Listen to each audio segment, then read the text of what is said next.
Sol, Luna y Thalía. Giambattista Basile. Había una vez un gran señor a quien le nació una hija llamada Thalía. Mandó llamar a los sabios y adivinos de su reino para que le predijeran el porvenir. Después de muchas deliberaciones, todos llegaron a la conclusión de que la niña correría un grave peligro por culpa de una astilla de lino. Por eso, el padre prohibió que entraran en su casa lino, cáñamo ni ninguna otra cosa semejante, con la esperanza de evitar aquella desgracia.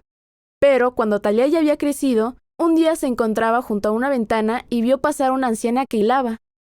Como nunca había visto una rueca ni un huso, y le agradó mucho verlos girar, sintió tanta curiosidad que hizo subir a la anciana. Tomó la rueca en sus manos y comenzó a estirar el hilo. Por desgracia, una astilla de lino se le clavó bajo una uña y cayó muerta al suelo. Al ver aquello, la anciana bajó las escaleras a grandes saltos, y todavía sigue saltando. Cuando el desdichado padre se enteró de lo ocurrido, después de pagar con barriles de lágrimas aquella cuba de vino agrio, llevó a Thalía al palacio que tenía en el campo. La sentó en un sillón de terciopelo, bajo un dosel de brocado, cerró las puertas y abandonó para siempre aquel palacio, causa de tanto dolor, para borrar por completo de su memoria la desgracia. Pasado algún tiempo, un rey que había salido de casa por aquellos parajes perdió uno de sus halcones, que entró volando por una ventana de la casa. Como el ave no regresaba al reclamo, el rey mandó golpear la puerta, creyendo que allí vivía gente. Pero después de llamar un buen rato sin obtener respuesta, hizo traer una escalera de vendimiador y quiso subir al mismo para ver qué había dentro. Una vez arriba recorrió todas las habitaciones y rincones, y se quedó como una momia al no encontrar a nadie con vida.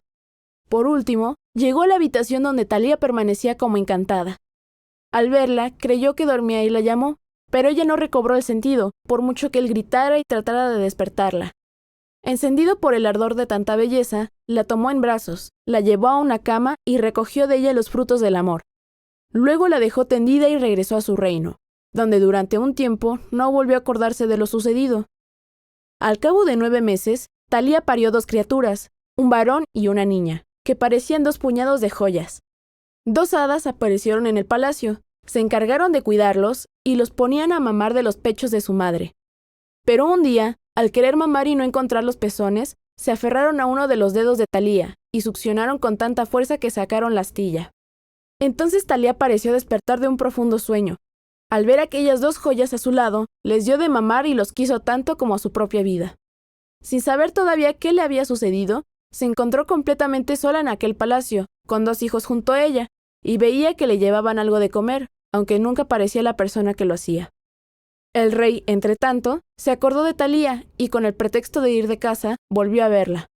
La encontró despierta y acompañada de 2 pequeños cupidos, lo que le produjo una alegría que casi lo dejó sin sentido. Le dijo a Thalía quién era, y le contó cómo había sucedido todo.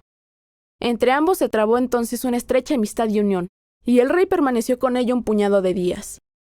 Al despedirse, prometió que regresaría para llevársela consigo y volvió a su reino. A todas horas pronunciaba los nombres de Thalía y de sus hijos. Si comía, tenía a Thalía en la boca. Si se acostaba, llamaba a Sol y a Luna, pues así había nombrado a los niños.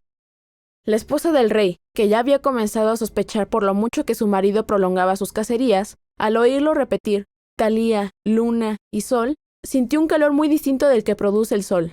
Mandó llamar al secretario y le dijo: «Escucha, hijo mío, estás entre Sila y Caridis, entre el quicio y la puerta, entre la masa y la reja. Si me dices de quién está enamorado mi marido, te haré rico. Pero si me ocultas el asunto, me encargaré de que no te encuentre ni muerto ni vivo». El secretario, zarandeado por el miedo de un lado y degollado por el interés del otro, venda que ciega el honor, niebla que enturbia la justicia y descerrador de la lealtad, se lo contó todo, llamando al pan pan y al vino vino. La reina envió al mismo secretario ante Thalía en nombre del rey, con el mensaje de que éste deseaba ver a sus hijos. Thalía se los mandó llena de alegría, pero aquel corazón de Medea ordenó al cocinero que los degollara y preparara con ellos diversos guisos y bocados sabrosos, para hacérselos comer a su desdichado marido. El cocinero, que era blando de entrañas, sintió compasión al ver aquellas 2 hermosas manzanas de oro. Se las entregó a su esposa para que las escondiera, y en su lugar preparó 2 cabritos de 100 maneras diferentes. Cuando llegó el rey, la reina hizo servir los platos con gran regocijo. Mientras comía con mucho gusto, el rey exclamaba: ¡Oh, qué bueno está esto, por vida de la Anfusa! ¡Qué sabroso está aquello por el alma de mi abuelo! Y ella respondía una y otra vez: come, que de lo tuyo comes. Las primeras 2 o 3 veces, el rey no prestó atención a aquella cantinela, pero como la música no cesaba, acabó por contestar: ya sé que como de lo mío, porque tú no has traído nada a esta casa. Se levantó furioso y se marchó a una finca cercana para desahogar su cólera. Entretanto, la reina, no satisfecha con todo lo que ya había hecho, volvió a llamar al secretario y mandó traer a Thalía con el pretexto de que el rey la esperaba.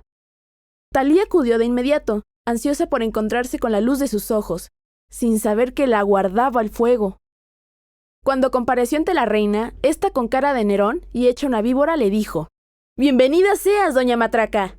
Así que tú eres esa buena pieza, esa mala hierba con la que goza mi marido. Tú eres esa perra maldita que me tiene la cabeza dando vueltas, pues has llegado al purgatorio, donde te haré pagar el daño que me has causado». Al oírla, Thalía comenzó a disculparse. No había sido culpa suya, pues el marido de la reina había tomado posesión de su territorio cuando ella estaba inconsciente. Pero la reina no quiso escuchar razones. Hizo encender una gran hoguera en el patio del palacio y ordenó que arrojaran a Thalía en medio de las llamas. Thalía, al verse perdida, se arrodilló ante ella y le rogó que al menos le concediera tiempo para quitarse la ropa que llevaba puesta. La reina accedió, no por compasión hacia la desdichada joven, sino para quedarse con aquellas prendas bordadas de oro y perlas. «Desnúdate, te lo concedo». Thalía comenzó a desvestirse y lanzó un grito por cada prenda que se quitaba. Se sacó el vestido, la falda y el corpiño. Cuando llegó el momento de quitársela en agua, lanzó el último grito. Ya la arrastraban para convertirla en cenizas y hacer con ellas la lejía destinada a lavar los calzones de Caronte, cuando llegó corriendo el rey. Al encontrarse con aquel espectáculo, exigió saber qué ocurría.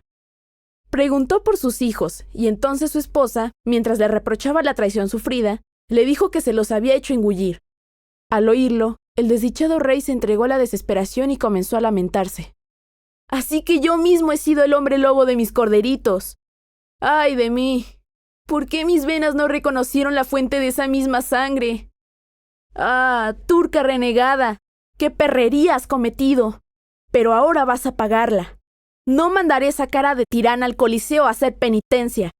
Dicho esto, ordenó que la arrojaran al mismo fuego encendido para Thalía, y junto con ella al secretario, que había sido el mango de aquel amargo juego y el tejedor de la malvada trama.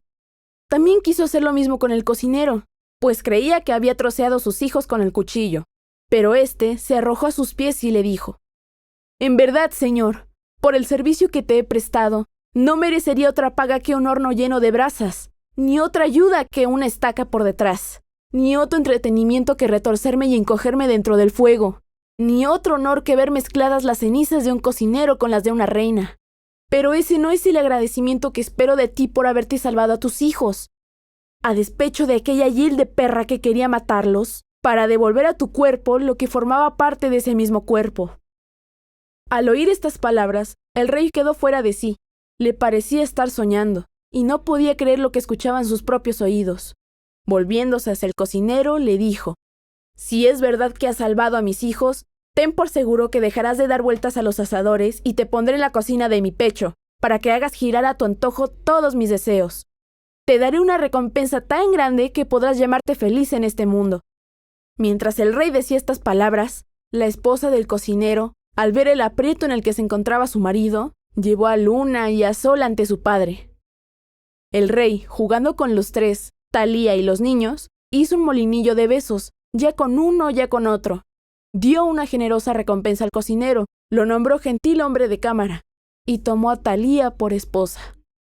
Ella vivió largos años junto a su marido y sus hijos, comprobando una y otra vez que a quien tiene buena estrella, aún dormido le llueven los bienes. Fin.